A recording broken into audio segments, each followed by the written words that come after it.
Hello friends, AmyR here with Prairie Paper and Ink, back with another STAMPtember limited edition exclusive collaboration set. Today's collab is with Clearly Besotted, and it's another one of their adorable little critter sets. This is the magical Christmas set with all these little unicorns. So of course I was super excited. I have a soft spot for Clearly Besotted. I've slowly been just collecting their stamps. Like with all things, I have a thing for little critter images, and theirs are just so cute. So I took the main kind of scene and stamped that onto Simon's 120-pound smooth white cardstock with intense black ink. And then I stamped all the little unicorns and the gift onto another panel. And then I'm just going to color everything in with Copic markers. And of course, super sped this up in editing, just so we're not sitting here all day. Although honestly, it didn't take that long to color all of this. Because yeah, we've got like little clouds going on, and then the unicorns themselves that I didn't add a whole lot of color to. So it was just fun. And of course, I'm going to do like rainbow colors because one, there's a rainbow in the scene, but also unicorns. So I got a little creative with coloring the little mountain here. Just used some cool grays, and then I'll add a little more detail with my white gel pen at the end. So I went along the clouds. I just added a bit of BG10 and BG, I think it was quadruple 0 there. You can slow this down.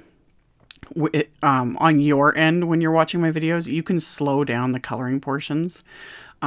It's in the lower right corner there. There's like settings, and you can slow it down like by half or 2 times slower, things like that. So that also works too if you want to see the colors used, that sort of a thing. So I just went along, did rainbow order, and then same thing with all my little unicorns. I gave them a little bit of a purple shading to their bodies, just cause. And then everything else, it was like the same colors I used for the little scene panel, and made a couple of mistakes here and there, but I just went with it. I'm not too concerned about it, and images like this are so cute. You get away with it anyway. So the biggest mistake though was I accidentally color in the lowest right. Yeah, the lowest right unicorn's entire mane with these pinks, because I was just, in the zone and not really paying attention. And I wanted to do them rainbow order, like everything with rainbow colors. But because it's Copics, I'm just going to color over it, and it's going to work in the end. It'll be fine. It looks a little weird at first, but once I get all the colors on there and everything's done, it's good to go. Nothing too fancy. So I kept the coloring simple. All of my blends were just 2 markers. You could definitely go more fancy, 3 color blends, 4 colors, etc., like to really build up that dimension. And like I always say, I love watching other card makers, other colorists do things like that. When they use more markers and they build up that depth and dimension, it just jumps off the page. I recommend it totally. This is a great place to start. Even though I've been doing this for 15 years, this is a great beginner way to color. And then as you get more comfortable with it, add in more colors, add in more depth. It makes a huge difference. But my main focus with these was just, I wanted rainbow and just let the cuteness shine. So I took my white gel pen, my Jelly Roll 10, added very simple little highlights to everything, just went everywhere. And as always, no sense of like light source or anything. I was just adding. I got a little fancier with the background. I even drew little kind of like stars in the sky. I'm working on that kind of stuff. And then adding like the detail to little mountain range, because slowly experimenting a little more with just adding those little things. So the stars were easy. Just kind of draw the shape of a cross basically, and then add little dots, and we're good to go. So added little dots, added little highlights. That's it. So after I was finished that, I get on to the other fun part. So this was totally inspired by Nina Marie Trapani's videos. She's done a few videos doing this, and I ordered all the Laminator sheets, all the things, because of one of her previous videos, and then I set it all aside and forgot about it. And then she posted a video this week doing this like encapsulating glitter in a laminator sheet again, and I was like, that's right, because I love the look of it. So this is my first attempt at this. So I have a laminator sheet. My laminator is on, and inside the laminator sheet I put a strip of heavyweight cardstock at the very top that gives it some stability so that it can like pull through the laminator. And then I sprinkled in some star glitter and some Simon's unicorn glitter. Just happened to be called that, you know. So just a light sprinkling. The biggest thing with this is having that piece of cardstock in there. It just gives it something for the laminator to kind of pull on, and then keeping this flat. Because if you let it flop around, all that glitter is just going to go everywhere. So I took another piece of cardstock and just used that to hold it up and hold it flat. And then I'm running this through my laminator. And that's it. That's all you got to do. It's the easiest thing in the world to do. I don't know why I put it off for so long. And it worked. Like first time. It looks all cloudy, and then as the heat presses it all together and seals all that glitter and everything inside it, it's just fabulous. Like seriously, I was so excited. I was like, this works. It's so much fun. So this whole sheet, I'm obviously not going to use the whole thing for my card. So I'm going to save all the excess. You can use them, instead of using a piece of acetate for a shaker card, you could use things like this, which, I have ideas, and other card fronts like this. So I wanted to just create an overlay. So I cut it slightly taller than my card front.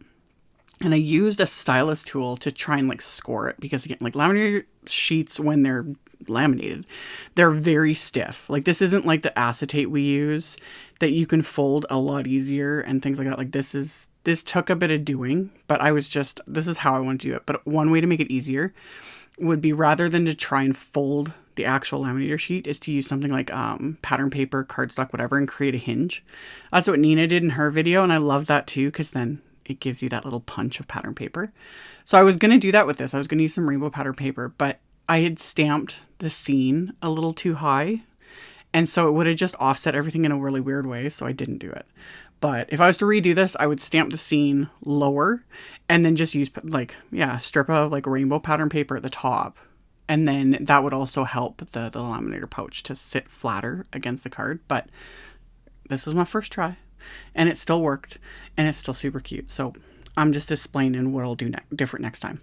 So I had heat embossed a sentiment from the set onto some black cardstock, and I die cut it with a circle wafer die, and I die cut a second circle of cardstock, and I adhered the sentiment with Simon's Redline tape that came out just at the beginning of this month. If you're not familiar with Redline tape, like Redline tape has been around for ever in card making. Like this stuff has been around for a long time. It is unbelievably strong adhesive. Like this stuff ain't going anywhere. Like if you want a really strong adhesive, and this is really good for like 3D elements, and if you're creating like boxes and that, like packages and that sort of a thing, this adhesive is the way to go. Like it is just crazy, crazy strong adhesive. My only pet peeve with this stuff, and it's always been this way, is that the actual red line liner, it's so static. It clings to everything and drives me insane. But it's so strong. Like it is so strong. So that's what I used to adhere those little cardstock circles to the front and back of it. And then I put more on the top part past the fold there so that I can adhere it to the back of my card front panel. Because again, this adhesive, like this is stronger than score tape, everything. It is, I don't think there's really anything stronger when it comes to what I'll call a dry adhesive, So adhered that into place. So then once I've got my clear glittery panel with the sentiment, I can now adhere all my little characters to this scene. And I'm adhering them all to the actual scene itself, not to the like overlay piece. So I tucked one in behind the sentiment, just, for fun.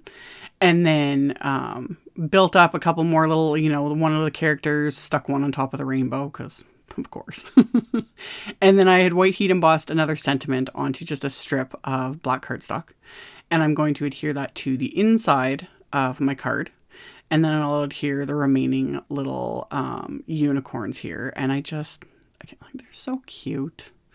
I love clearly besotted characters. They're just so unbelievably adorable.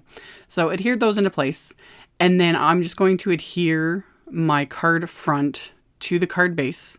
So I put a couple more strips of that red line adhesive just on the laminator part, you know, just to make sure everything is just going to stay. And then I just used craft tacky glue for the rest of it, because that's all you need. And it'll be good to go. So this will completely cover the card base. So made sure to get that lined up properly and then get that pressed down into place. And then that's going to finish off this card. Like the laminator with the glitter stars and everything is, yeah, I wasn't going to add any more embellishment because that's just kind of the thing. And then, you know, you can lift it up and see the little critters and all the fun stuff. And then I've got the inside of the card. And seriously, this was a lot of fun. And it's easy. I'll have a link to the laminator pouches I used and everything, like always. Like I'll link to all the supplies, all that stuff.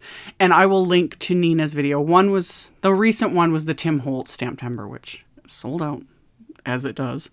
But I'll link to her video as well in my blog post, because again, if you guys don't follow Nina, like, get so many ideas. I order a lot of products when I watch her videos because it's just inspiring. But anywho, like I said, I'll have links below the video to my blog post. I'll have links to all the supplies used, so you can check that out below if you are interested. Thank you all so much for watching, subscribing, thumbs upping, commenting, all the good things. I very much appreciate all of you, and I'll see you all very soon in the next video. Bye!